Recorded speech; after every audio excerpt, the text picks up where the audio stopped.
tumeingia ndani ya mwaka mpya wa Kiislamu, mwaka 1447. Ingawa Waislamu wengi tunafuatilia yale matukio muhimu ya ibada ambayo tumechagua sisi.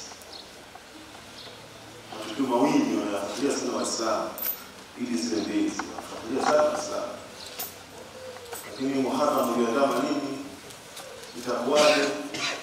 Hakuna Muislamu anayefuatilia kwa sababu hakuna mkusanyiko wa ibada.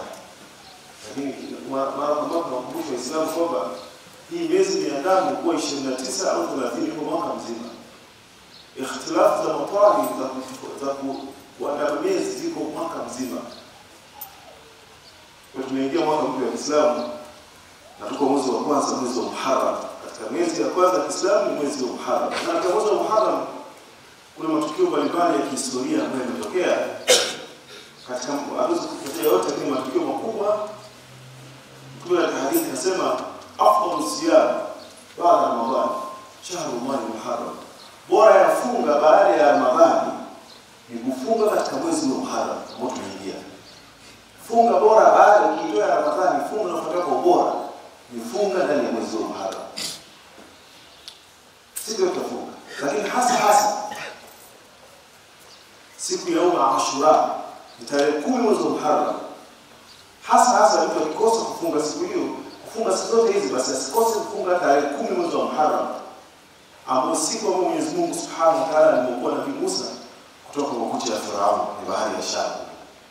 Na Mtume sallallahu alaihi wasallam alifika Madina, akawakuta Mayahudi wanafunga, wanaiadhimisha siku hiyo. Akauliza, kwa nini siku hii imetukuza sana? Wakamwambia siku ambayo Mwenyezi Mungu alimwokoa Nabii Musa alayhi salam, kwa siku tukufu kwa sisi. Mtume anasema nahnu ahaqqu bi Musa minkum, sisi tuna haki zaidi na Musa kuliko ninyi.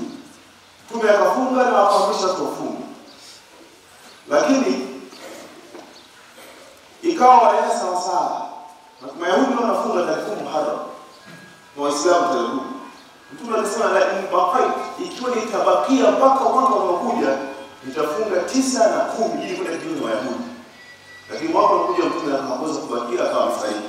Kwa hiyo sunna ya Islam kama unataka kufunga funga hii, ufunge 9 na 10 tuende tarehe moja. Tunaweza kuanza Muharram. Kwa hiyo ni sunna kufunga 9 na 10. Na Mtume akabainisha fadhila zake funga hii. Leo ni moja, hesabu tukifikia 9 na 10 tufunge. Fadhila ya funga hii inasamehe madhambi yaliyopita. Mtume anasema funga ya mwezi wa Muharram, akifunga mtu anasamehe madhambi ya mwaka uliopita. Mwaka mzima ndio anasamehewa. Kwa hiyo fursa hii tunasema katika huko mbalimbali, Uislamu ni fursa. Yaani kuwa Muislamu ni fursa. Sababu kuna msamaha mwingi wa madhambi. Uislamu kuingia mtu anayetaka mwenyewe. Yaani Uislamu kuingia motoni, maana yeye mwenyewe kalazimisha aingie motoni. Sababu Uislamu una fursa nyingi za kusamehewa sana madhambi mara kwa mara. Kwa hiyo tunafunga hiyo